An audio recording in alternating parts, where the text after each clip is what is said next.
Hello again, Steve, with a very short video here. I just wanted to follow up on what I was talking about on the last video, which had to do with, in general, it had to do something to do with elections and what have you. But this one, I'm going to talk about how to deal with the fallout and results that we may not be encouraging. We may not feel encouraged by. Let's say, for example, and this doesn't just have to do with politics. This has to do with very many things in our lives which we don't have necessarily an immediate control over.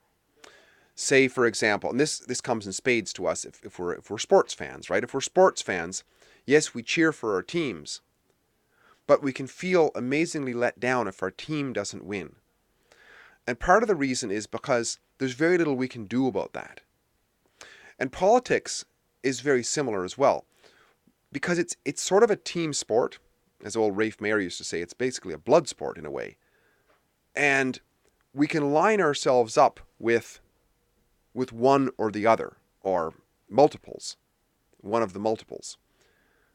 And we hope the best for them. So we sit back and so on. But if they don't win, it can be very emotionally hard on us, right? So this here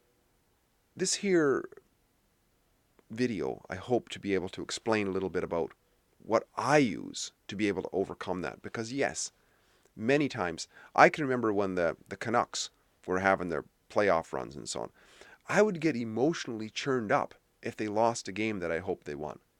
And didn't make any rational sense, because it was like, what the hell do they have to do with me? Well, it was just mostly just because I wanted them to win. And politics, and of course whether the Canucks won or not had almost nothing to do with me. Like, it wouldn't affect my long term. They don't tax me or anything like that. Politics, though, is not only like that, but it also has some very, very real world ramifications, which is that if totalitarians like Justin Trudeau win, that can have a huge effect on our lives going forward, and our children's lives going forward. In some cases it can be a positive effect, depending on who's elected, in our opinions or our analysis. And other times it can have a deleterious effect. Well, I can see that with politics becoming more and more and more polarized, that people are much more emotionally invested into the results of who they want to win, right? I see this in spades with the Burnaby South by-election, and the passionate comments that even have come in on my very small channel about people wanting Laura Taylor Thompson to win. And I empathize with those. The question is, what happens when the results aren't what we hope they would be? Well, they can be very devastating. They can be emotionally devastating. They can be depressing. They can be frustrating, and all sorts of things, right? How can we overcome those? I think one of the things that we can do to help ourselves is to say, you know what? I have done my part. I have done what I can do, right? And when we've put our effort in, we can admit that it may not have been the best effort, because we didn't have all of the we didn't have all of the resources to do as much as we wanted to do, and so on. But we did what we did with what we had, and we went for it, right? And people, and I salute people who come in and make comments all over the place, who show up to those events, who, if they feel very strongly, vote one way or the other. All of these things are actions that we can do. And at the end of the day, then, when the results come in, and if they are if they are the results that we hoped for, well, then we can congratulate, we can be happy in terms of our quality of life, that what we did may have made a difference. And if they're not, then we can at least say, you know what, we've done what we could, and the next time we're going to try harder, right? And furthermore, even if we didn't get the results we wanted, the information may have been there for posterity, because a lot of times change takes years, for generations sometimes. So what we put in now can have payoffs that we may never even be able to measure down the road. One thing that somebody says, I remember people even saying to me through emails and comments directly and indirectly about how, I made a difference in somebody's life.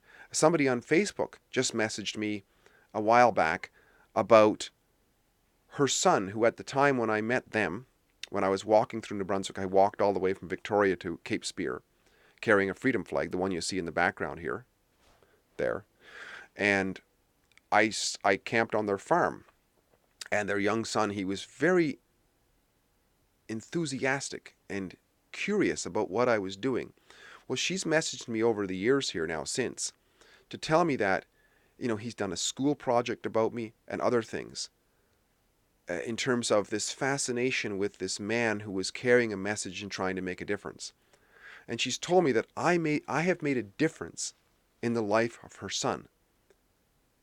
And there's no possibility that I can measure what difference that would make. That is so fulfilling in terms of, wow,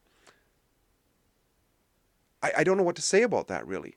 And how will that affect his life long term, lifelong, his life?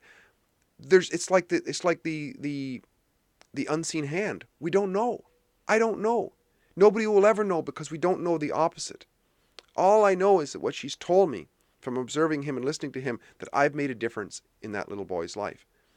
That is amazing. So we can never underestimate the power of what it is that we do and the example that we lay down.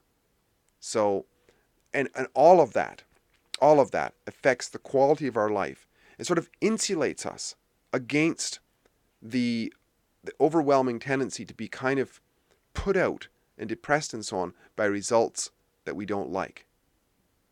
The results that we don't like, what they can be a call for, among other things, is that inner call to do more, to work harder, right? Or to readjust, recalibrate our efforts, something like that.